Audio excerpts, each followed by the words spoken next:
નથી મળતું અહીં કોઈને મહેનત કર્યા વગર, મળ્યો મને મારો પડછાયો પણ તડકે ગયા પછી. ક્યાંક સમજણમાં કચાશ હોય તો હજી સમય છે, તો સમજણ આવી જાય. કારણ કે એવું કહેવાય છે કે સમય અને સમજણ સાથે આવી દુર્લભ છે. સમય અને સમજણ સાથે આવી દુર્લભ છે. જ્યારે સમય હોય છે ત્યારે સમજણ નથી હોતી, અને જ્યારે સમજણ આવે છે ત્યારે સમય વયો ગયો હોય છે. આપણે ક્યાં જવું છે એના ઉપર તૈયારીનો આધાર રહેલો છે. ગિરનાર ચડવું હોય તો જાજી તૈયારીની જરૂર ના પડે સાહેબ. ગિરનાર ચડવું હોય તો જાજી તૈયારીની જરૂર ના પડે, પણ જો વાત હોય એવરેસ્ટ ચડવાની તો 1 વર્ષની ટ્રેનિંગ લેવી પડે. સફળતા ઈર્ષાળુ પ્રેમિકા છે, પોતાના પ્રેમીનું ધ્યાન બીજે ભટકાય એ સફળતાને ગમતું નથી. બાઇક અથવા કાર શેના વડે ચાલે છે? ફ્યુલ વડે. શેના વડે? એ સંપૂર્ણ સાચું નથી. બાઇક અથવા કાર એ ફ્યુલ વડે ચાલે છે એ વાત સંપૂર્ણ સત્ય નથી. બાઇક અને કાર ફ્યુલ વડે નહીં, બાઇક અને કાર પ્રજ્વલિત ફ્યુલ વડે ચાલે છે. એ ફ્યુલ પેટ્રોલ જે છે એ ઇન્જેક્ટ થાય, સ્પાર્ક પ્લગની મદદથી સ્પાર્ક થાય, અને જે છે એ કમ્બશન થાય, એટોમાઇઝેશન થાય, અને એનાથી જે મોટી ફોર્સ મળે છે, એનાથી પિસ્ટનને ધક્કો લાગે છે, એનાથી કાર ચાલે છે, એનાથી બાઇક ચાલે છે. રસોઈમાં જે ગેસ છે, ગેસથી રસોઈ નથી થતી. ગેસથી રસોઈ નથી થતી, પ્રજ્વલિત ગેસથી રસોઈ થાય છે. એ જ રીતે માત્ર વિદ્યાર્થી હોવાથી અભ્યાસ થતો નથી. પ્રજ્વલિત વિદ્યાર્થી હોય તો જ અભ્યાસ થઈ શકે છે. આ સેમિનારનો આપણો બીજો હેતુ એ છે કે આજે આપ બધાની અંદર એક જે આગ છે, જો ન હોય તો આગ એક જાગે, એક આગ ઊભી થવી જોઈએ. ભાગ્ય જાતે લખ્યું છે. સેલ્ફ ટોક એટલે જાત સાથેની વાત. સેલ્ફ ટોક એટલે જાત સાથેની વાત. આપણે આપણી જાત સાથે બહુ ખરાબ રીતે વાત કરીએ છીએ. પ્રચંડ પુરુષાર્થનો પર્યાય કોઈ જો હોય તો એ પરમ પૂજ્ય પ્રમુખ સ્વામી મહારાજ. નહીં, સેલ્ફી બહારનો દેખાવ છે, અંદરથી ફેરફાર કરો. ભાગ્યને શા માટે દોષ આપો છો? જ્યારે સપના આપણા છે તો પ્રયત્નો પણ આપણા જ હોવા જોઈએ.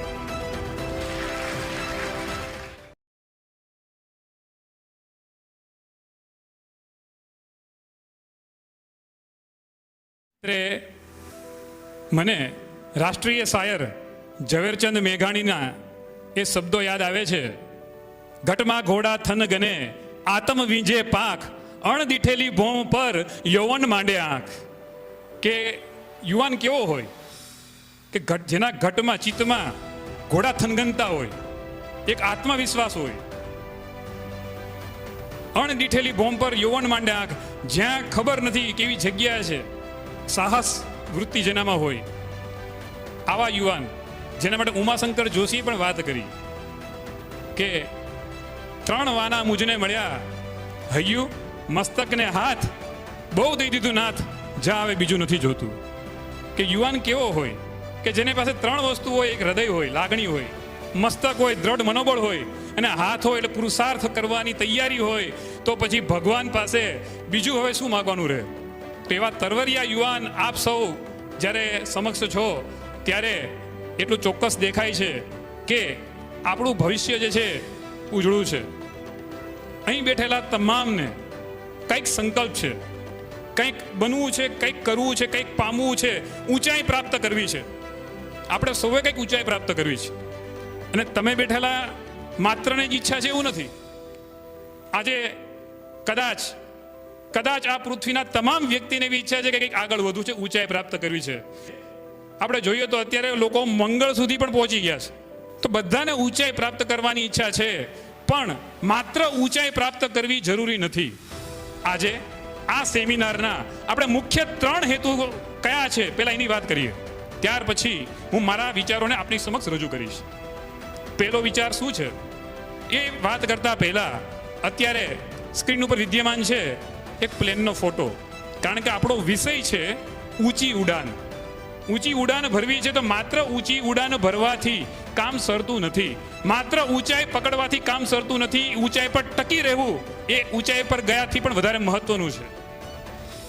તો અત્યારે જે આપણે દ્રશ્યમાન છે, બ્રિટિશ એરવેઝની ફ્લાઇટ હતી 10 જૂન 1990 નો દિવસ છે, અને ફ્લાઇટ નંબર 5390 ઇંગ્લેન્ડના બર્મિંગહામ એરપોર્ટ પરથી આ પ્લેન સ્પેનના મલાગા માટે એ ડિપાર્ચર થાય છે. અને આ જે છે ક્રૂ મેમ્બર સાથે જ્યારે ફ્લાઇટ ટેક ઓફ કરે છે, અને ટેક ઓફ કર્યાના ગણતરીની ક્ષણોમાં જે છે એ પ્લેન હાઇટ પકડે છે. એવી રીતે આ પ્લેનને ઓટો પાયલોટ મોડમાં રાખી બંને પોતાના ખંભાના હાર્નેસ જે બેલ્ટ હતા એ ઢીલા કર્યા અને કોફી પીવડાવવાની ઈચ્છા બંનેને થઈ. બરાબર એ જ સમયે ઉડ્ડયનના ઇતિહાસમાં ક્યારેય ન બની હોય એવી ઘટના ઘટી. કઈ ઘટના? તો એ વખતે પ્લેનની ડાબી બાજુનો વિન્ડસ્ક્રીન એ જે છે એ તૂટી ગયો, છૂટો પડી ગયો. અને પ્લેનની અંદર આપણે બધાને ખ્યાલ છે કે સાયન્સના વિજ્ઞાનમાં આવી ગયું છે કે જ્યારે ઊંચાઈ ઉપર જઈએ ત્યારે દબાણ ઓછું થાય, શ્વાસ લેવામાં તકલીફ પડે, બરાબર છે ને? એટલે પ્લેનની અંદર દબાણ પ્રેશર વધારે હોય, કારણ કે આપણે શ્વાસ ન લઈ શકીએ નહીતર જો ઓછું હોય તો પ્લેનની અંદરનું દબાણ વધારે મેન્ટેન કરવું પડે. પણ એટમોસ્ફિયરનું pressure at the height of 17,500 feet pressure ઓછું હોય, એટલે અંદર દબાણ વધારે હતું, બહાર દબાણ ઓછું હતું. અને થયું શું કે અંદરનો ધક્કો બહાર લાગ્યો અને હાર્નેસ બેલ્ટ છૂટા હોવાના કારણે જે પાયલોટ હતો એ પાયલોટ જે છે એ પોતે બહાર ફેંકાઈ જાય છે. અને બહાર ફેંકાઈ જાય છે એટલે દેખાય છે એ પ્રમાણે એની બોડી બહાર અને એના પગ એ ટોગલમાં જે છે એ ફસાઈ જાય છે. વિચાર કરો, નિયરલી માઇનસમાં ટેમ્પરેચર છે, 900 કિલોમીટર્સ પર અવર, 900 કિલોમીટર્સ પર અવરની સ્પીડ છે અને દબાણ એકદમ ઓછું છે. આવા સમયે ટીમ લેન્કેસ્ટર બહાર ફેંકાઈ ગયો. હવે કરવું શું? તરત જ કો પાયલટ અચીસને જે છે એ કંટ્રોલ લઈ લીધો અને નિગલ જે ક્રૂ મેમ્બર હતો એને જે છે એ કીધું કે તું આના પગ પકડી રાખ, કારણ કે આ બોડી જે છે બહાર જવું ન જોઈએ. પહેલા તો ટોગલમાંથી એને પગ લૂઝ કર્યા અને એના પગ પકડી રાખ્યા. એ વખતે બહારનું ખેંચાણ કેવું જબરજસ્ત હશે. જે નિગલે એના પગ પકડી રાખ્યા હતા એને એ પછી પોતે જે છે એ ખંભાની સર્જરી કરાવવી પડી. કેટલાય મહિના સુધી એનો જે છે શોલ્ડર એ આખો કેને ડિસ્લોકેટ થઈ ગયો. તો આવી પરિસ્થિતિ હતી. આ બાજુ જે કો પાયલટ અચીસન હતા એમણે જે છે એ ડિસ્ટ્રેસ કોલ કહેવાય, આવી આપત્તિજનક સમયમાં પ્લેનમાંથી જે ફોન કરવામાં આવે ને ડિસ્ટ્રેસ કોલ કહેવામાં આવે. અને એ વખતે કોલ સેન્ટરમાં ટ્રાફિકની કનેક્ટિવિટી ન મળી શકે, કારણ કે પવનનો જબરજસ્ત અવાજ. અને આ બાજુ એ જે લેન્કેસ્ટાયરની બોડી એ જે છે સતત ભટકાતી હતી, અવાજ આવે અને એના મોઢામાંથી અને આંખમાંથી બ્લીડિંગ થવા માંડ્યું. એનું બોડી નિશ્ચેતન થઈ ગયું. એટલે બધાને ખ્યાલ આવી ગયો કે આ વ્યક્તિ જીવી શકે નહીં, કારણ કે ઓક્સિજન મળે નહીં, માઇનસમાં ટેમ્પરેચર હોય બહારનું અને આટલી ઊંચાઈ ઉપર આટલી 900 કિલોમીટર પર અવરની સ્પીડ હોય, કોણ બચી શકે? અને એની બોડીને છોડવી પણ ઘાતક થઈ શકે તેમ હતું. શું કામ? કારણ કે જો એની બોડીને છોડી દેવામાં આવે તો એની લેફ્ટ સાઈડની જે વિંગ કહેવાય, પાંખ કહેવાય, એના એન્જિન સાથે ભટકાય તો એન્જિનને નુકસાન પહોંચે, એનું સ્ટેબિલાઇઝર જે છે એને નુકસાન પહોંચી શકે, પ્લેન અનબેલેન્સ થઈ શકે. એટલે બોડીને છોડવી પણ તકલીફદાયક હતું. બરાબર એ સમયે ત્યાં એ લોકોને ટ્રાફિક કંટ્રોલ જે હોય એ લોકોને એની સાથે કનેક્ટિવિટી થઈ અને ત્યાં નજીકના સાઉથમ્પટન એરપોર્ટ ઉપર એમને ઉતારવાની મંજૂરી મળી. અને ઉતર્યા બાદ અને તાત્કાલિક બધી સારવારો શરૂ થઈ. આશ્ચર્યની વાત એ છે કે જેને બધા એક મરી ગયેલો સમજતા હતા એ લેન્કેસ્ટાયર પણ એ જીવતા હતા અને યોગ્ય ટ્રીટમેન્ટ મળવાથી થોડા ફ્રેક્ચર હતા, પણ 5 મહિના બાદ એ પણ સંપૂર્ણ રીતે સ્વસ્થતા એમને મળી. આ બધી વસ્તુ થઈ ગઈ. પછી શરૂ થયું ઇન્વેસ્ટિગેશન. આ તો પરદેશની વાત છે. તરત ઇન્વેસ્ટિગેશન થયું. આખું જે છે તમે સ્લાઇડમાં જુઓ કે લોહીના ડાઘા પણ દેખાય છે. આ જ પ્લેનના ડાઘા છે.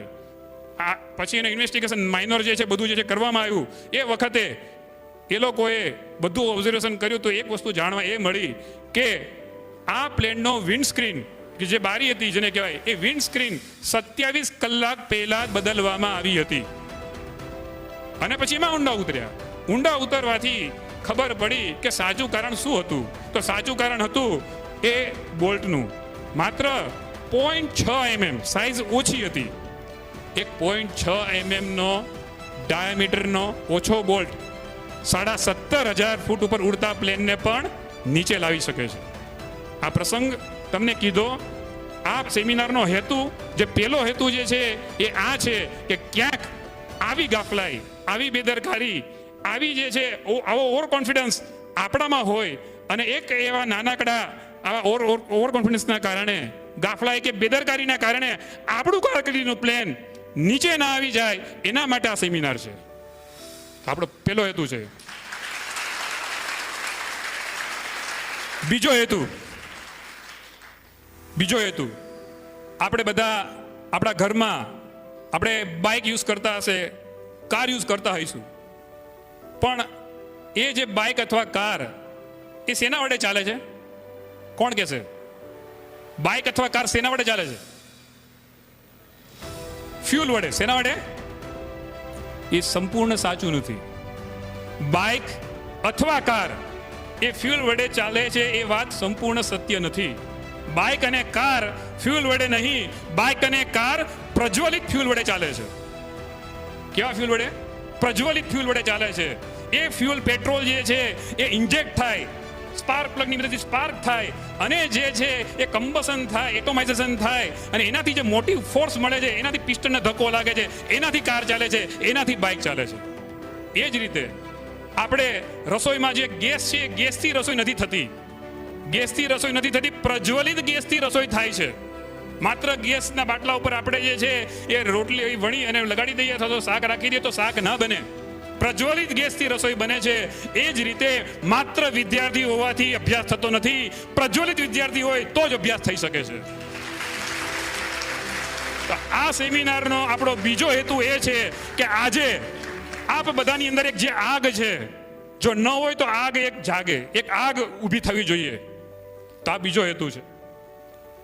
અને આજે કહેતા આનંદ થાય છે કે માત્ર જેમ વિદ્યાર્થી હોવું પર્યાપ્ત નથી, પ્રજ્વલિત વિદ્યાર્થી હોવું જરૂરી છે.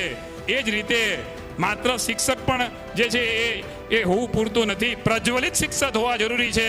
અને આનંદ એ વાતનો છે કે આજે આપણી સમક્ષ સોઢા સાહેબ અને મગન સાહેબ એવા પ્રજ્વલિત શિક્ષકો છે જેમના આવા સેમિનારનો વિચાર આવે છે અને તમારા માટે એમને આવો સેમિનાર કર્યો છે.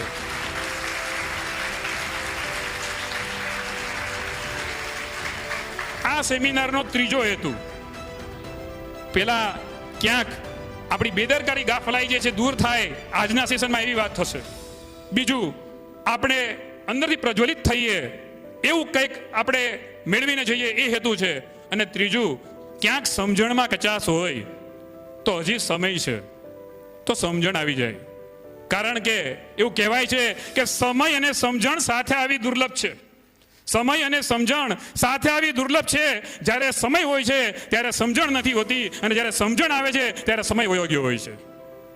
તો આજે આપ સમય છે અને સાથે સમજી જાઓ, જાગી જાઓ.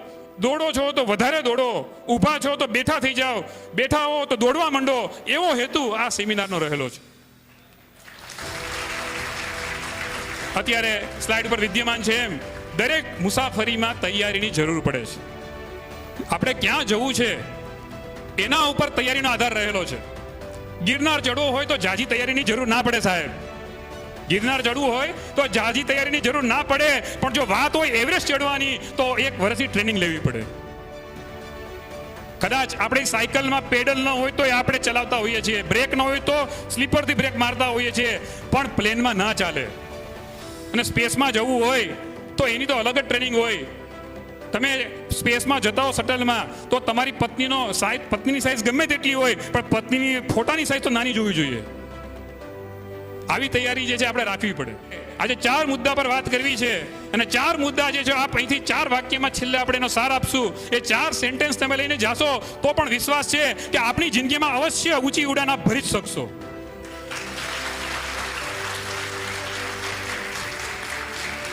હવે પહેલો મુદ્દો છે એમ. આજે સફળતાની એબીસીની થોડીક વાત કરશું 4 મુદ્દામાં. હવે એમ એટલે લક્ષ્ય. અત્યારની પરિસ્થિતિ કેવી છે? તો જેમ વાત કરી કે યુવાનો પાસે બધું જ છે પણ દિશા નથી. અને એટલે જ ક્યાંક યુવાની એસટી બસ જેવી થઈ ગઈ છે. મને સીધું પૂછો છો હું શું કરું છું, મને જ્યાં ગમે ત્યાં હરું છું ફરું છું. પૂછાતું નથી તું શું કરે છે બેટા, ક્યાં જાય છે? પબજી રમે છે, ફ્રી ફાયર રમે છે, ઓનલાઈનમાં જોઈન થઈને બીજું કરે છે, ચેટિંગ કરે છે. બુકમાં ફેસને બદલે ફેસમાં ફેસબુક. હકીકતમાં ઊંધું કરવાનું છે, બુકમાં ફેસ રાખવાનું છે. તો પૂછાતું નથી. મને સીધું પૂછો છો હું શું કરું છું, મને જ્યાં ગમે ત્યાં હરું છું ફરું છું. સરનામા વગરની ટપાલ જેવી પરિસ્થિતિ ક્યારેક થઈ જાય હોય છે. જો કે અહીંયા બેઠેલા તો એવા નથી, વિશ્વાસ છે. અને આપણે ચંચળ થઈ જઈએ છીએ, કારણ કે ધ્યેય ફિક્સ નથી, શું કરવું ખબર નથી. તો પહેલું જે છે એ ધ્યેય ફિક્સ થવો જરૂરી છે, કારણ કે ગોળ ગોળ ધ્યેયની ઘણી બધી વાતો તમને કહેવામાં આવી હશે, ક્યાંક સાંભળી હશે, તમે વાંચી હશે, પણ અમુક વસ્તુ આપણે પ્રેક્ટિકલી વાત કરશું. અત્યારે આપણે બે પરિસ્થિતિની કલ્પના કરીએ કે બહારનું ટેમ્પરેચર 45 ડિગ્રી સેન્ટીગ્રેડ છે. 45 ડિગ્રી સેન્ટીગ્રેડ ટેમ્પરેચરમાં તમને 30 મિનિટ ઊભા રહેવાનું કહેવામાં આવે તો તમને કઈ તકલીફ પડે ખરી? ના. તકલીફ પડે? યસ ઓર નો? હા કે ના? ધીમે ધીમે જાગો છો ને? હા, તકલીફ ના પડે. 45 ડિગ્રી ટેમ્પરેચર વધારે છે, એનર્જીનું લેવલ વધારે છે, ક્ષમતા વધારે છે, પણ છતાં અડધી કલાક તમને ઊભા રહેવાનું કહેવામાં આવે તો તકલીફ ના પડે. બીજી પરિસ્થિતિ લઈએ, 45 ડિગ્રી નહીં, 20 ડિગ્રી ટેમ્પરેચર છે. 20 ડિગ્રી ટેમ્પરેચરમાં તમને તમારા હાથ ઉપર કોઈ વ્યક્તિ મેગ્નિફાઈંગ ગ્લાસ રાખે અને તમને એમ કહેવામાં આવે 5 મિનિટ તમારે રહેવાનું છે, રહી શકાય? ના. જો બે પરિસ્થિતિ છે, 20 ડિગ્રીની પરિસ્થિતિ એટલે એવી પરિસ્થિતિ જેની ક્ષમતા ઓછી છે, એનર્જીની પ્રમાણ ઓછું છે, એનર્જીનું લેવલ ઓછું છે, તીવ્રતા નથી દેખાતી, પણ એક મેગ્નિફાઈંગ ગ્લાસ મૂક્યો તો આપણને એની ઇન્ટેન્સિટી અનેક ગણી વધારે લાગે છે. આપણે 1-2 મિનિટથી વધારે રાખી પણ ન શકીએ. એ જ રીતે મિત્રો, કદાચ આપણામાં કોઈકને એવું જોઈને એવું લાગે કે આની આવડત સારી છે, આની યાદ શક્તિ સારી છે, આની સુવિધાઓ સારી છે, મારી યાદ શક્તિ ઓછી છે, મારી સુવિધાઓ ઓછી છે, મને યાદ નથી રહેતું. કદાચ આપણી ક્ષમતા ઓછી લાગે તો ચિંતા ના કરતા, ઓછી ક્ષમતા હશે પણ જો ફોકસ હશે, એનર્જી ફોકસ હશે તો તમે એનાથી વધારે સારું પરિણામ લઈ શકશો. કેટલા પૈસા જે મહત્વનું નથી, કેટલું અનાજ છે એ મહત્વનું નથી, એનો ઉપયોગ કેવો થાય છે એ મહત્વનો છે. કદાચ ઓછી ક્ષમતા હશે પણ ફોકસ હશે તમારું માઇન્ડસેટ, તો તમને એનાથી વધારે સારું જે છે એ રિઝલ્ટ મળશે. ત્રીજો વ્યક્તિ આજે તમારી સામે ઊભો રહીને તમને વાત કરે છે.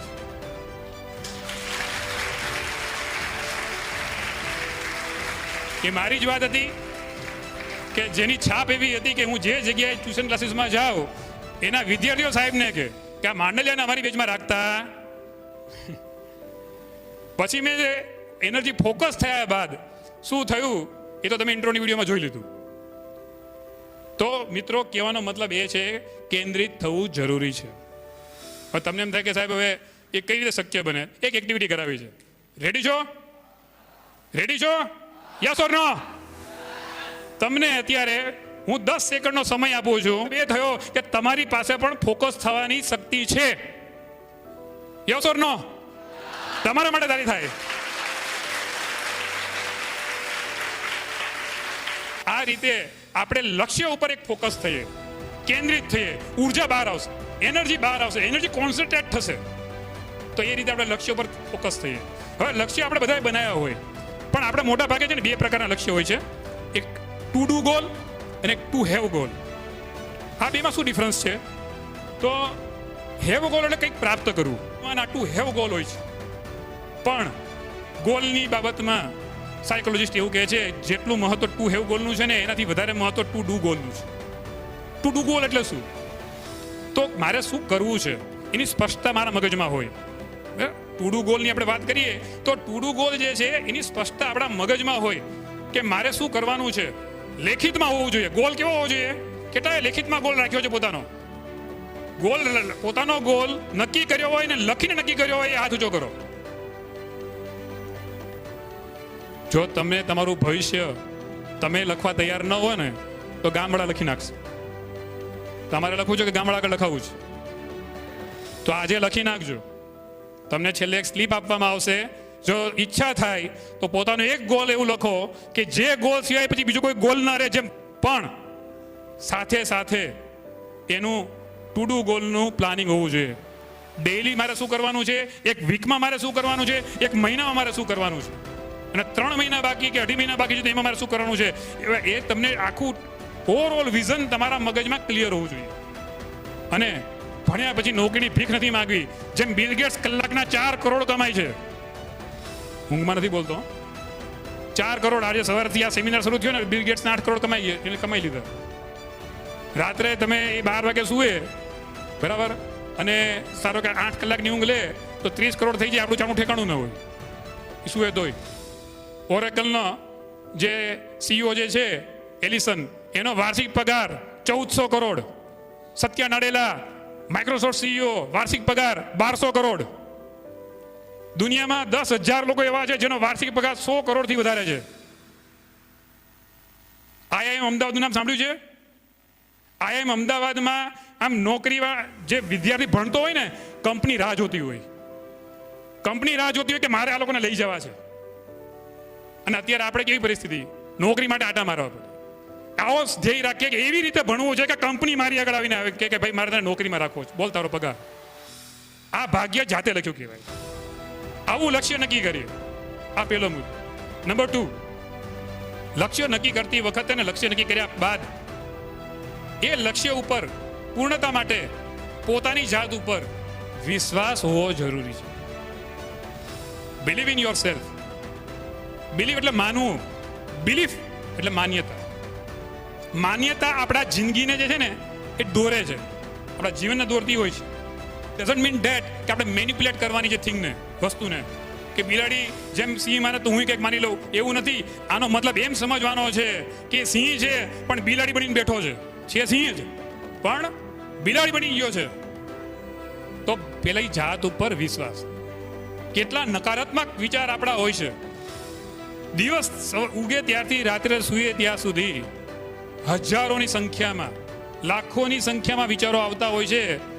એમાંથી મેજોરિટી આપણા નકારાત્મક વિચાર આપણા માટેના હોય છે. આપણા નકારાત્મક વિચાર આપણા સાહેબ માટેના હોય છે. આપણા નકારાત્મક વિચાર આપણી શિક્ષણ પદ્ધતિ વિશે હોય છે. આપણા નકારાત્મક વિચાર કોરોના કે ઓનલાઈન ટીચિંગ માટે હોય છે. આપણા નકારાત્મક વિચાર આપણા મા બાપ માટે હોય છે. આપણા નકારાત્મક વિચાર પરીક્ષા માટે હોય છે. આપણા નકારાત્મક વિચાર આજુબાજુના તમામ વાતાવરણ માટે હોય છે. અને એટલે જ આપણે એની અસરમાંથી બહાર નથી આવી શકતા. અને એવી ભયંકર અસર થાય છે કે આપણી શ્રેષ્ઠતાને આપણે બહાર નથી લાવી શકતા. આને પણ ગોળ ગોળ વાત કરીને પ્રેક્ટિકલી પ્રૂવ કરશું. બરાબર છે? Are you ready? એક આજે તમને નકારાત્મક વિચારની અસર તમને પ્રેક્ટિકલી પ્રૂવ કરવી છે. તમે તૈયાર છો? બધાને કહેવાય વિઝ્યુલાઇઝેશન. શું કહેવાય? વિઝ્યુલાઇઝેશન. આ વિઝ્યુલાઇઝેશન દુનિયાની 8મી અજાયબી છે. શું છે? જેટલા મહાન લોકો છે એ લોકો ક્યારેક કદાચ બોલ્યા ન હોય, અમુક બોલ્યા છે, બાકી કોઈ બોલતા નથી. પણ એમ લોકોની સફળતાનું એક મહત્વનું પાસું જો હોય, ઘણા બધા પાસામાંનું એક, તો એ આ વિઝ્યુલાઇઝેશન છે. એટલે વિઝ્યુલાઇઝેશનની થોડીક રીત પણ તમને શીખડાવું છું.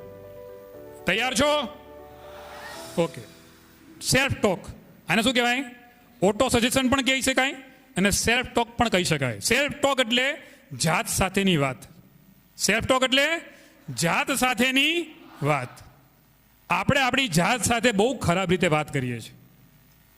તમે વિચાર કરો, એક 15 સેકન્ડના પોઝિટિવ ઇનપુટથી, 15 સેકન્ડના પોઝિટિવ ફીડબેકથી એક ઇનપુટ તમે મગજને આપ્યા તો એની એટલી બધી સકારાત્મક અસર જો તમારા શરીર ઉપર થતી હોય તો તમે આખો દિવસ નાક કરો છો, મારાથી નહીં થાય, મને આવડે નહીં, આ એકાઉન્ટનો સબ્જેક્ટ અઘરો છે, મારાથી યાદ નથી રહેતું, પરીક્ષામાં હું ફેલ થઈશ. તો આવા નેગેટિવ ઇનપુટ્સ નાક કરો તો એની શરીર અને મન ઉપર કેવી અસર થાય? થાય કે ના થાય? તો એ જ કારણ છે કે આપણી અંદર અનંત શક્તિ પડેલી હોવા છતાં આપણે તેને પૂરેપૂરો ઉપયોગ કરી શકતા નથી. હજી પુરાવાની જરૂર તો હજી પુરાવા આપીએ તો શ્રીમદ ભગવદ્ ગીતામાં ભગવાન શ્રી કૃષ્ણ એવું કહે છે કે આપણે બધા, તમે ને હું, આપણે બધા ભગવાનના અંશ છીએ. ભગવાન એટલે સર્વશક્તિમાન, અનંત શક્તિનો ભંડાર, સોર્સ. બધું એમની ઈચ્છાથી થાય છે. હવે તમે કલ્પના કરો કે તમારા પિતા જે છે એ ભારતના વડાપ્રધાન હોય.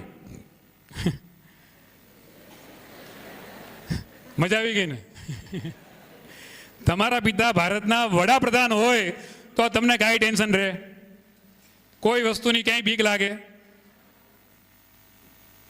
તો જો એક વડાપ્રધાનના દીકરા હોય તો એ આપણને ઘણો આત્મવિશ્વાસ વધી જતો હોય, ઘણી પોતાની જાત ઉપર જે છે એમ કોન્ફિડન્સ આવી જતો હોય, તો ભગવાનના દીકરા થયા પછી, ભગવાનની દીકરી થયા પછી આપણામાં આત્મવિશ્વાસ આવે કે ના આવે?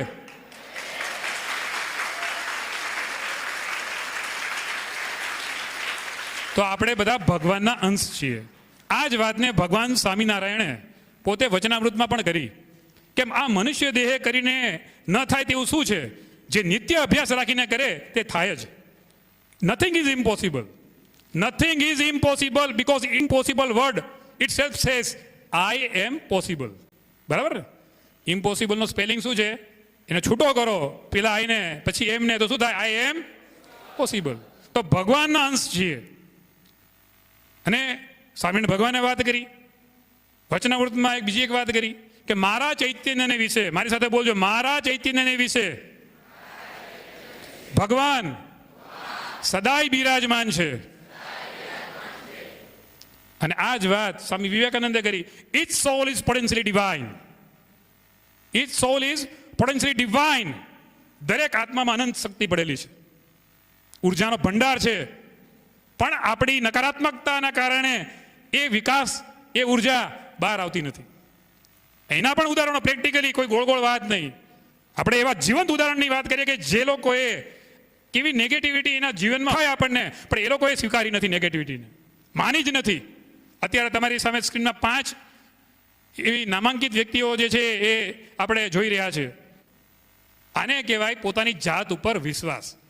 ભલે મારા ફાધરની પરિસ્થિતિ ગમે તેવી છે, ભલે મારા ઘરમાં વાંચવાની સુવિધા નથી, ભલે કદાચ મને ઓછું યાદ રહે છે, ગમે તે હોય, પણ હું મહેનત કરીશ. હું ભગવાનનો અંશ છું, હું બધું કરી શકું છું.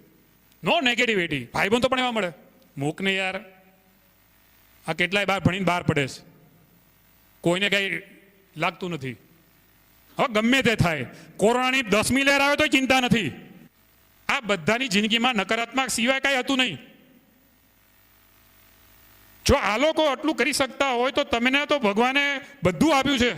હવે સામાન્ય ઘરના પ્રશ્નો, સામાન્ય જે છે બીજા શારીરિક પ્રશ્નો કંઈક નડે, એના વાક કઢાય? ના કઢાય. એક સંકલ્પ કરીએ કે હવે આપણે આપણામાંથી બેસ્ટ બહાર લાવવું છે. આ બીજો મુદ્દો. ત્રીજો મુદ્દો, પેલું શું નક્કી કર્યું? એમ. બીજો બિલીવ, જાત ઉપર વિશ્વાસ, અને ત્રીજું કમિટમેન્ટ. હવે નક્કી કર્યા પછી પોતાની જાત પ્રત્યે સંપૂર્ણ સમર્પિત થઈ, પોતાના ગોલ પ્રત્યે સંપૂર્ણ સમર્પિત. એવું કહેવાય છે કે સફળતા ઈર્ષાળુ પ્રેમિકા છે. સફળતા ઈર્ષાળુ પ્રેમિકા છે. પોતાના પ્રેમીનું ધ્યાન બીજે ભટકાય એ સફળતાને ગમતું નથી, લક્ષ્યને ગમતું નથી કે તમે બીજે ડાયવર્ટ થાવ. પોતાના લક્ષ્ય ઉપર કેન્દ્રિત થાવ, પોતાના ધ્યેય ઉપર કેન્દ્રિત થાવ, પોતાની જાત ઉપર વિશ્વાસ રાખીને મંડી પડો. પ્રચંડ પુરુષાર્થ. મહેનત વગર કાંઈ મળતું નથી મળતું. અહીં કોઈને મહેનત કર્યા વગર મળ્યો મને મારો પડછાયો પણ તડકે ગયા પછી. પડછાયો ક્યારે મળે છે? તડકે જાઓ પછી પડછાયો મળે છે. આપણો જ પડછાયો પણ આપણે એમને મળતો નથી. there is no free lunch. કદાચ કોઈ ફ્રી છે તો એ ખોટું છે. મહેનત કર્યા વગર કોઈને કશું મળતું નથી. એ પછી વ્યવહારિક જીવન હોય કે આધ્યાત્મિક જીવન. પ્રચંડ પુરુષાર્થનો પર્યાય કોઈ જો હોય તો એ પરમ પૂજ્ય પ્રમુખ સ્વામી મહારાજ. એના જે પુરુષાર્થની વાત કરીએ તો એમણે દિલ્હીમાં અક્ષરધામ બનાવ્યું. અત્યારે ગાંધીનગરમાં પણ અક્ષરધામ જે છે એ વિદ્યમાન છે, અને ભવિષ્યમાં એ રોબિન્સવિલ, ન્યૂ જર્સીમાં, ત્યાં પણ જે છે એ અક્ષરધામ નિર્માણાધીન છે, જેનું આગામી સમયમાં એ લોકાર્પણ પણ થશે, ઉદ્ઘાટન પણ થશે. પણ એ પ્રમુખ સ્વામી મહારાજનો પુરુષાર્થ જોયો. કેવો પુરુષાર્થ! 16, 18 કલાક એમણે કામ કર્યું છે. બપોરનું જમવાનું સાંજે 5 વાગે હોય, રાતનું જમવાનું રાત્રે 12 વાગે હોય, ક્યારેક જમવાનું પણ ન હોય. ઘણી વાર તો નિર્જળ ઉપવાસ, પાણી પણ પીધું ન હોય, અને આખો દિવસ 18 કલાક સેવા કરી હોય. અને એ પણ ક્યારે? પોતાના શરીરમાં 102 ડિગ્રીનો તાવ હોય ત્યારે. પ્રચંડ પુરુષાર્થ. તો પુરુષાર્થ અનિવાર્ય છે. તો પુરુષાર્થ માટે કમિટેડ થઈએ. પેલું કમિટમેન્ટ આપણું શેનું છે? ગમે તેવી મહેનત કરવાની થશે તો હું કરીશ, હું પાછો નહીં પડું. જે ગયું છે પાછું આવવાનું નથી, પણ જે છે 2.5 મહિના છે એ મારા હાથમાં છે, એને હું જવા નહીં દઉં. આ રીતનો પુરુષાર્થ કરીશ. એક સંકલ્પ કરીએ. ક્યાંક નસીબ સાથ ના આપતા હોય ત્યારે આપણે કમિટેડ નથી થઈ શકતા. લક્ષ્ય નક્કી કર્યું હોય, જાત ઉપર વિશ્વાસ હોય, પણ કોક આપણે જ્યોતિષ એમ કહે કે બેટા તારું નહીં કઈ ઉપજે. આપણું ભવિષ્ય જાતે લખીએ, નસીબ સાથ ના આપે. અત્યારે પરીક્ષાની સિઝન એટલે છે ને, જ્યોતિષની સિઝન કહેવાય. કુંડલી જોવાની સિઝન કે જોવો તો કેટલા આવશે. આપણને ગ્રહ નથી નડતા, આપણા પોતાના સ્વભાવ અને આપણા પૂર્વગ્રહ આપણી પ્રત્યેના નડે છે. પછી જે છે ચોથો મુદ્દો જે તમારી સમક્ષ આવશે, એકવાર કમિટેડ થશો, પછી એકવાર ધ્યેય નક્કી કરશો ઊંચી ઉડાન ઉડવાનું, પછી પોતાની જાત ઉપર શ્રદ્ધા રાખશો અને કમિટેડ થશો ને એટલે એક પછી એક પ્રશ્નો આવશે, સાયકોલોજીકલ પ્રશ્નો. એની વાત કરીએ છીએ આપણે.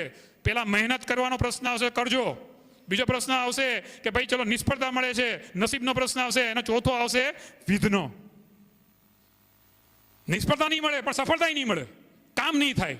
કમિટેડ થશું એટલે બધા પ્રશ્નો ચાલુ થશે, કારણ કે અત્યાર સુધી આપણે રસ્તે ગયા જ નહોતા. અત્યાર સુધી આપણે એ રસ્તે ગયા નહોતા એટલે આવા psychological barrier, psychological block, mental block એનો અનુભવ જ આપણને નહોતો. પણ જ્યારે હવે એ રસ્તે જશું એટલે આપણને આ બધી પરિસ્થિતિ જે છે, માનસિક બ્લોક એ સામે આવશે. અને પાંચમો જે છે એ અનુભવ આપણને થશે એ ડિસ્ટ્રેક્શન. અત્યારે આપણે બધા મલ્ટીટાસ્કિંગથી ટેવાઈ ગયા છે. સાયકલ ચલાવતા હોય તો એ મોબાઈલ હોય, ક્લાસમાં પણ ઘણીવાર મોબાઈલ હાલતો હોય. અત્યારે પણ કદાચ મોબાઈલ હશે તો કોઈ ઘણીવાર મેં જોઈ લીધું હોય હા સ્કોર કેટલો છે. તો બીજી બધી બાબતોથી આપણે મુક્ત થવું પડશે. હનુમાનજી જેવા થવું પડશે. કોના જેવા? કઈ બાબતમાં? પર્વત ઉપાડવાનો. હનુમાનજી એક વાક્ય બોલ્યા હતા, જેમાં મારા રામ નથી એનું મારે કામ નથી. શું? જ્યારે વિજય પ્રાપ્ત થયો ત્યારે રામ ભગવાને અને સીતા મૈયાએ બધાને જે છે ભેટ સોગાદો આપી. એ વખતે સીતા માતાએ પોતાનો જે કિંમતી હીરાનો હાર હતો, મોતીનો હાર, એ જે છે હનુમાનજીને આપ્યો. ત્યારે હનુમાનજી જે છે પોતે એક એક મોતી તોડતા જાય અને ફેંકતા જાય, આમ જોવે. એ વખતે હનુમાનજી એવું બોલ્યા કે જેમાં મારા રામ નથી એનું મારે કામ નથી. જો મારા રામ આમાં નથી તો મારાને શું જરૂર? એમ આપણે જે કંઈ વિચારીએ, જે કંઈ પણ બોલીએ, જે પણ કામ કરીએ, એમાં આપણું લક્ષ્ય જો એમાં જોડાયેલું ન હોય તો એ વિચાર, એ કામ અને એ બોલવાનો અર્થ જ નથી. આપણું બોલવું, ચાલવું, ખાવું, પીવું, સૂવું આપણા લક્ષ્ય પ્રત્યે જ હોવું જોઈએ. સચિન તેંડુલકર એવું બોલ્યા કે I live cricket, I drink cricket, I play cricket, I eat cricket. મારું ખાવું પીવું બધું ક્રિકેટ જ છે. બધી ક્રિયામાંનું એક જ અનુસંધાન હતું કે મારે ક્રિકેટ રમવાનું છે, મારે સારી બેટિંગ કરવાની છે. આ અનુસંધાન દરેક ક્રિયામાં હોવું જોઈએ. ઘણીવાર આપણે ભણતા ભણતા કેવા બીજા વિચાર કરીએ છીએ, બીજી ક્રિયા કરતા કરતા આ વિચાર રાખવાનો છે, ભણવાનો વિચાર. તો એવા સમર્પિત થઈએ. કેટલા કમિટેડ હોય છે લોકો. અબ્દુલ કલામ, આ દેખાય છે ફોટો. અબ્દુલ કલામ સાહેબ પોતાના લગ્નની કંકોત્રી હાથમાં આવી ત્યારે ખબર પડી કે મારા લગ્ન તો 1 મહિના પહેલા હતા, હું મારા લગ્ન ભૂલી ગયો, હવે લગ્ન નથી કરવા. પોતાના લગ્ન ભૂલી ગયો વ્યક્તિ. આપણને બાજુની ગલીમાં કોના લગ્ન છે એની ખબર હોય છે.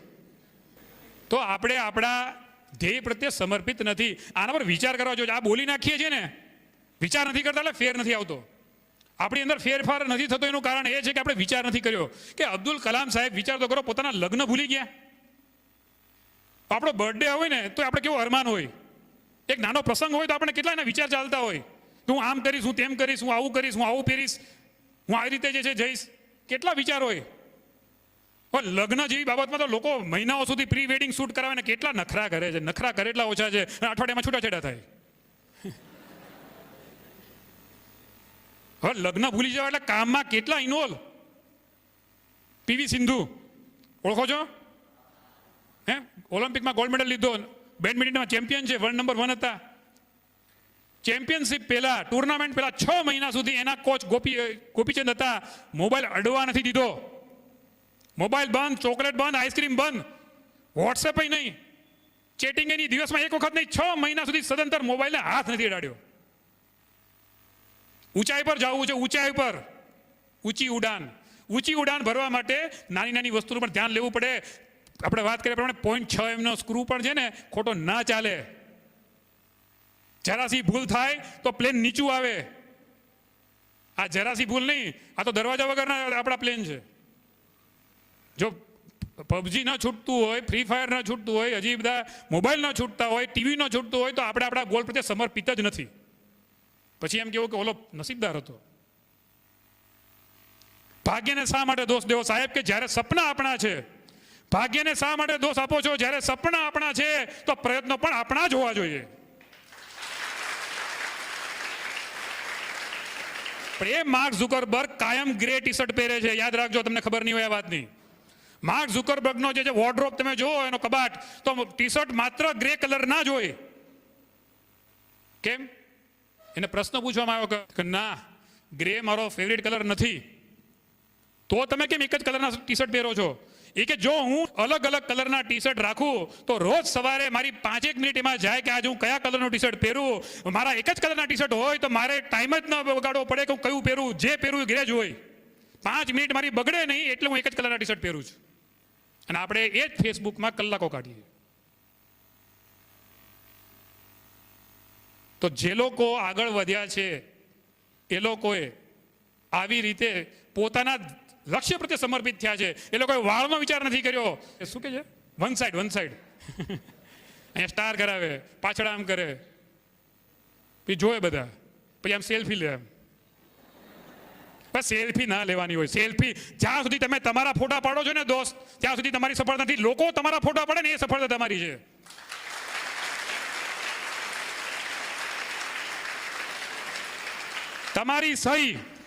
તમારી સહી ઓટોગ્રાફ બને એ તમારી સાચી સફળતા. તમારા ફોટા પાડવાના લોકોએ પૈસા આપવા પડે. વિરાટ કોહલીના લગ્ન હોય ને તો એના શૂટિંગ કરવાના પૈસા આપવા પડે વિરાટ કોહલીને કે અમને શૂટિંગ કરવા દો. સેલિબ્રિટીઝના જે છે ફોટા પાડવા હોય તો ફોટોગ્રાફરે પૈસા આપવા પડે. રોનાલ્ડોનું નામ સાંભળ્યું છે? એક ફોટો તમારે પોતાની એડમાં વાપરવો હોય તો 7 કરોડ રૂપિયાને આપવા પડે. આ તો સેલ્ફી, ધૂળ સેલ્ફી પાડતા નહીં. સેલ્ફી બહારનો દેખાવ છે, અંદરથી ફેરફાર કરો. આમાંથી કોઈ રૂપાળા દેખાય છે? કોઈ એકેના મોઢા રૂપાળા દેખાય છે? પણ આ લોકોની ગાથા ગવાય છે. जितना बड़ा संघर्ष होगा जीत उतनी ही शानदार होगी. એ લોકોને જ લોકો માને છે, સ્વીકારે છે, એ લોકોને સાંભળે છે, એના જીવનના સૂત્રો પોતાના જીવનમાં અપનાવે છે. તો આ ત્રીજો મુદ્દો. અને છેલ્લો મુદ્દો જે પ્રમુખ સ્વામી મહારાજે વાત કરી કે સફળતા બરાબર પુરુષાર્થ વત્તા પ્રાર્થના. તો ચોથો મુદ્દો છે ફેઇથ. સેજ પ્રસિદ્ધિ મળે, સેજ આવડત આવી જાય એટલે વ્યક્તિ, હું ભગવાનમાં માનતો નથી એવી ફેશન નીકળી છે. હું મંદિરોમાં માનતો નથી, હું સાધુ સંતોમાં માનતો નથી, મારું મન પવિત્ર છે, મન ચંગા તો કથોટ મેં ગંગા. આ બધા જો ફોટા. અબ્દુલ કલામ ગીતા વાંચતા, શ્રીમદ ભગવદ ગીતાનો પાઠ કરતા. આપણે બધા થોડુંક વિજ્ઞાન જાણીએ એટલે એમ કે વિજ્ઞાન છે સિવાય કાંઈ નથી. અબ્દુલ કલામ એકવાર એક બીચ ઉપર હતા અને ત્યાં એક કોઈક વ્યક્તિ શ્રીમદ ભગવદ ગીતાનો પાઠ કરતા હતા. સાંભળજો, મિસાઇલ મેન ભારત રત્ન એનો પ્રસંગ છે.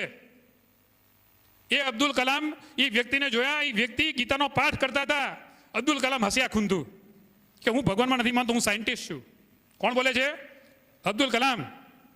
તો કે એમ? ઓલા વ્યક્તિએ પૂછ્યું ક્યાં? તો કે હું ઈસરોમાં સાયન્ટિસ્ટ છું. તો ઓલા વ્યક્તિ કશું બોલ્યા નહીં. એ થોડો સમય એનું વાંચન ચાલુ રાખ્યું. થોડા સમય પછી 2-3 ગાડી આવી, બ્લેકેટ કમાન્ડો ઉતર્યા અને એ વ્યક્તિ એ ગાડીમાં બેસી અને જવાની તૈયારી કરતી હતી. અબ્દુલ કલામે આ દ્રશ્ય જોયું કે આ વ્યક્તિ કોઈ જેવો તેવો લાગતો નથી. એટલે એને જે બીજો ડ્રાઈવર હતો બીજી ગાડી, એના વ્યક્તિને ઊભા રાખીને પૂછ્યું કે આ વ્યક્તિ જે અંદર બેઠા એ કોણ હતા? તે કે વિક્રમ સારાભાઈ હતા. પછી વિક્રમ સારાભાઈ એને કીધું કે આ ગીતા જે છે ને એ સામાન્ય માણસને જરૂર પડે, સાયન્ટિસ્ટ એવું નથી. આ ગીતા, શ્રીમદ ભગવદ્ ગીતા જેવા અધ્યાત્મ શાસ્ત્રો છે, અનેક છે. મહાભારત છે, રામાયણ છે, વચનામૃત છે, સત્સંગ દીક્ષા ગ્રંથની જે વાત કરી, આવા અનેક અધ્યાત્મના શાસ્ત્રો જે છે એ નમાલા બનાવવા માટે નથી, એ આપણને બળ પૂરું પાડનારા છે. આપણા શાસ્ત્રો એવા છે કે એક ઓલો નાસીપાસ થયેલો અર્જુન બેઠો થઈ જાય. આપણા શાસ્ત્રોમાં જબરજસ્ત મોટિવેશન છે, પણ આપણે ક્યારેય એ અનુભવ્યું નથી. તો ભગવાનમાં શ્રદ્ધા રાખવી, પ્રાર્થના કરો, પોતાના પર ટેન્શન નહીં રાખવાનું, ભાર બધો ભગવાનને આપ્યો.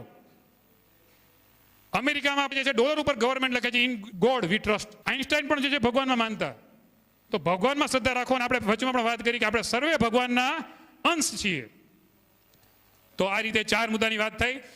પણ એ માર્ગે આગળ વધો. સીધું 4 વાગે ઉઠશો ને, 2 દિવસ નહીં ઉઠાઈને આ 3, 4, 5 નિષ્ફળ પ્રયોગો થશે. એટલે મારાથી ઉઠાતું વ્યસન મૂકો. 1 વાર મૂક્યું, 2-3 દિવસ છોડ્યું, પછી નિષ્ફળ પ્રયોગ, બીજો નિષ્ફળ પ્રયોગ, ચોથો નિષ્ફળ પ્રયોગ. મારાથી વ્યસન છોડતા આવડતું, ઉઠતા આવડતું, બિલીફ સિસ્ટમને ચેન્જ કરવી પડે. બિલીફ સિસ્ટમ ઉપર ડિટેલમાં તો 2 કલાકનો વર્ષો પછી ઓછો પડે. ટૂંકમાં કહું છું કે બિલીફ સિસ્ટમ ચેન્જ કરવાની રીત છે. ખાલી મેં અહીંયા કીધું કે માંડે સાહેબે કીધું હતું વિચાર કરો એવું નહીં. એ માઇન્ડને તમારે પુરાવા આપવા પડશે કે જે હું મારી જાતને કહું છું એ સાચી છે એ સાબિતી માગશે માઇન્ડ. આપણું માઇન્ડ છે ને આપણે બૌદ્ધિક છીએ, પુરાવા વગર કંઈ સ્વીકારશું નહીં. તો આપણા પુરાવા આપણી પાસે ઊભા કરવા પડશે કામ દ્વારા. તો એ જે બિલીફ સિસ્ટમ જે છે એના અમુક વાક્યો હું અત્યારે બોલું છું, તમે આંખો બંધ કરીને મારી સાથે બોલજો.